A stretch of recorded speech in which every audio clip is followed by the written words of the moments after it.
আসসালামু আলাইকুম। তো আমরা এক্সেল সিরিজের থার্ড পার্টে আজকে আছি।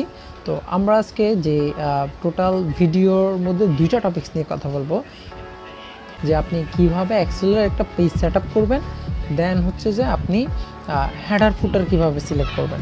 ওকে, তো এই দুটো টপিক্সের উপর আজকে আমার থার্ড ভিডিও। তো ফার্স্টে আমি আসি কিভাবে একটা পেজ সেট আপ করবেন। আচ্ছা, অনেকে হচ্ছে যে যারা এনজিও সেক্টরে আছে তাদের পেজ সেট আপটা লাগে না, বিকজ ওরা দেখা যায় অনেক বিশাল এক্সেল হয়। ওরা যদি পেজে ওই এক্সেল প্রিন্ট দিতে যায় মানে মাথা পাগল হয়ে যাবে। তবে হ্যাঁ, ওরা হচ্ছে ওটাকে সেটিং করে দেন হচ্ছে যে A4 সাইজের পেপারে প্রিন্ট দেয়, বিকজ সাইজ মানে পেপার আপনার প্রিন্ট দেওয়ার জন্য হাইয়েস্ট সাইজ হচ্ছে যে আপনার লিগাল যেটা, অর্থাৎ ওই আপনার আদালতে যেটা ইউজ করা হয়। আর বেসিক্যালি আপনার নর্মাল সাইজ হচ্ছে A4 সাইজ। সো A4 যেহেতু আমরা সবসময় ইউজ করবো, তো সেক্ষেত্রে A4 এর জন্য আমরা সেটিং করে নিতে পারি।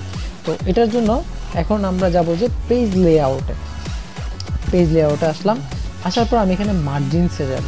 আচ্ছা, মার্জিনস বেসিক্যালি আপনার চারপাশে হচ্ছে যে 0.8 রাখাটা ভালো, মানে স্পেস বেশি থাকে, বেশি যায় না। তো সেজন্য আমরা 0.85 এই যে ফার্স্টে যেটা আছে লেটেস্ট, হ্যাঁ, আমরা এটা সিলেক্ট করতে পারি। ওকে, এটা সিলেক্ট করলাম। আবার আমরা দেখেন, আমি যদি জুম আউট করি, প্রত্যেকটা পেজ আলাদা আলাদা শো করছে। A4 সাইজের পেজ প্রত্যেকটা, A4 না, আই থিঙ্ক এটা একটু বড় সাইজের আছে। আমরা একটু দেখি সাইজে গিয়ে দেখি সাইজ। আচ্ছা, এটা লেটারে আছে বলছি না? ওকে, লেটারে আছে। লিগাল দেখছেন, লিগাল হচ্ছে 14 ইঞ্চি হাইট। তো আমি A4 দিব, A4। ওকে, আমি A4 দিলাম। দেখি তো A4 আছে কিনা। ইয়েস, A4 আছে, A4 আছে। ওকে, তাহলে আমাদের পেজটা আমরা A4 এ নিয়ে এসেছি, পেজ সেট আপটা। ওকে, তো এটা হচ্ছে A4 পেজের সাইজ। ওকে ডিয়ার, তো এখন আমি এটাকে ওরিয়েন্টেশনে যাব। এখন আপনি কি পেজটা লম্বাতে রাখবেন? দ্যাট মিনস আপনি আপনার পেজটা এখন লম্বাতে আছে, তো অর্থাৎ একটা A4 সাইজের পেপার লম্বাতে প্রিন্ট যেভাবে প্রিন্টার থেকে বেরোবে ওইটা আপনি ওইভাবে রাখবেন কিনা, অথবা আপনি ল্যান্ডস্কেপ অর্থাৎ চ্যাপ্টাতে রাখবেন কিনা। এটা হচ্ছে যে ল্যান্ডস্কেপ, দেখছেন চ্যাপ্টার হয়ে গেছে, রাইট? ওকে, তো এই চ্যাপ্টার হয়ে গেছে। এখন এটা আপনার উপর ডিপেন্ড করতেছে আপনি কীভাবে কাজটা করবেন। তো যেহেতু আমরা একটা প্রতিষ্ঠানের স্যালারি শিট নিয়ে কাজ করছি, সো এটা অবশ্যই চ্যাপ্টার হওয়াটা উচিত আমার মতে, বিকজ এখানে আরও অনেকগুলো টপিকস অ্যাড হতে পারে। ঠিক আছে, ডেট অফ বার্থ এখানে আমি দিয়েছি, তারপর ফাদার্স নেম দিয়েছি, পজিশন দিয়েছি, তার মধ্যে অনেকে বোনাস দেওয়া হয়, তারপরে কয়েক ঘন্টা ওভারটাইম করছে, ঠিক আছে, ওইটার উপরে। দেন হচ্ছে যে অনেক প্রতিষ্ঠান তো অ্যাডভান্সও নিয়ে জায়গা, কর্মচারী যারা থাকে, স্টাফ যারা থাকে, এমপ্লয়ি যারা থাকে। তো সেই জন্য ওই ভাই বোনদের মানে হিসাবটা রাখার ক্ষেত্রে হচ্ছে যে এটা করা। তো সেই জন্য হচ্ছে যে এক্সেলটা ইয়েতে আপনার স্যালারি শিটগুলো চ্যাপ্টারতে রাখলে বেশি ভালো হয়। ওকে, তো আমি এখন এটা চ্যাপ্টারতে আছে। তো এই ক্ষেত্রে আমি তাহলে মার্জিনসে ওকে করলাম, ওরিয়েন্টেশনও ওকে করলাম, তারপরে সাইজটাও ওকে করলাম। ওকে, এখন আমি মার্জিনসে গিয়ে কাস্টম মার্জিনস কীভাবে করব, ঠিক আছে? কাস্টম মার্জিনসটা আপনি কীভাবে করবেন সেটা এখন আসতেছে। আচ্ছা, তো এখানে টপে হচ্ছে 0.85, ঠিক আছে, 0.85, রাইটে 0.85, লেফটে 0.85, বাটমে 0.85। ওকে, কিন্তু এখানে হেডার ফুটার আছে, হেডার ফুটারে 0.3 দেওয়া আছে। ওকে, এখন আমরা প্রিন্টে যাব। প্রিন্টে যাওয়ার পরে এই দেখেন, হেডার মিন্স এই বাইরের যে একটা এরিয়া, ফুটার মিন্স আমরা তো এখানে শেষ পর্যন্ত আসি না, পেজের আরও অনেক অংশ জায়গা আছে।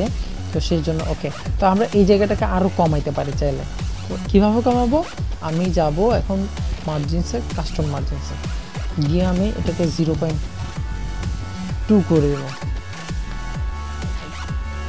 ওকে, আমি এটাকে 0.2 করে দিচ্ছি। ওকে, আমি এখন প্রিন্টে যাচ্ছি। প্রিন্টে যাওয়ার পর দেখছেন একটু হলেও উপরে উঠছে। ওকে, আর বেশি কাছাকাছি নেওয়াটা ঠিক হবে না। ওকে, আমি ব্যাক দিলাম। Print area, set print area. Okay, যেহেতু আমার selected single cell for the print area. Okay, আমি ওই প্রিন্টারের সাথে আমি কানেক্টেড নাই। ওকে, আচ্ছা, তো আমি এখানে যদি ফন্টে আসি যে আপনার এক্সেলের লেখাগুলো কোন ফন্টে থাকবে, ঠিক আছে। তো এটা এখান থেকে আমরা হোম থেকেও করতে পারতেছি। ওকে, আমরা অল সিলেক্ট করে এখান থেকে আমরা টাইমস লিখি, হ্যাঁ, টাইমস নিউ রোমান যদি দিই তাহলে টাইমস নিউ থাকবে। তবে যেহেতু এক্সেলের কাজ, সো ক্যালিব্রি থাকাটাই বেটার।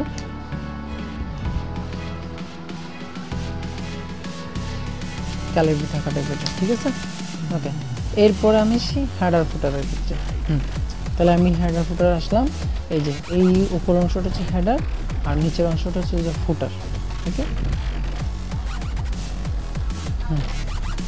তো আমি ধরি আমি এখানে লিখি যে নূর কোম্পানি, আমি একটু বোল্ড করে দিব, কন্ট্রোল ডি মারে আমি এটা বোল্ড করে দিয়েছি। তাহলে আমি এখান থেকে এটাকে সাইজও বাড়িয়ে দিব, 30 দিলাম, লিমিটেড এলটিডি। ওকে, ঠিক আছে, আমি হেডারের মধ্যে এটা লিখে দিয়েছি। অথবা আপনারা আরেকটা কাজ করতে পারেন, আপনারা হেডার ফুটারে এটা না করে আমি হেডার ফুটারটা কেটে দিই। আপনারা চাইলে এখানে 1-এর উপরে সিলেক্ট করে রাইট বাটন মেরে ইনসার্ট দিবেন। এই যে নতুন একটা বেরিয়ে গেছে না। আবার এই সবগুলোকে ক্লিক করে আপনি এখানে মার্চ অ্যান্ড সেন্টারে দিবেন, মার্চ অ্যান্ড সেন্টার। তাহলে এখানে আমি নূর অ্যান্ড কোম্পানি লিমিটেড এলটিডি দিলাম। এবার এটাকে আমি চাইলে সাইজ বড় করতে পারি, ঠিক আছে, 22 দিলাম, বোল্ড করব। ওকে, আমি চাইলে এটা অন্য ফন্টে দিতে পারি, টাইমস নিউ রোমানে দিতে পারি, ঠিক আছে। তো আমার সুন্দর করে এখানে থাকতেছে। ওকে, আমি এখানে তাহলে পজিশন অ্যাড করলাম। তারপর নতুন করে ফাদারের পর আমি মাদার্স নেমটাও আমি অ্যাড করে দিব। এখন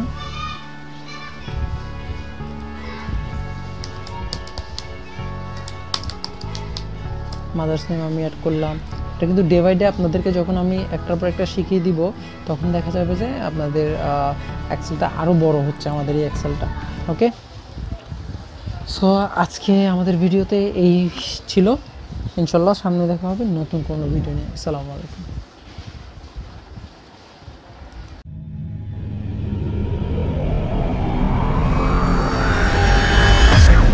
জানতে এবং জানাতে গিভ অ্যান্ড টেক বিডির সাথেই থাকুন।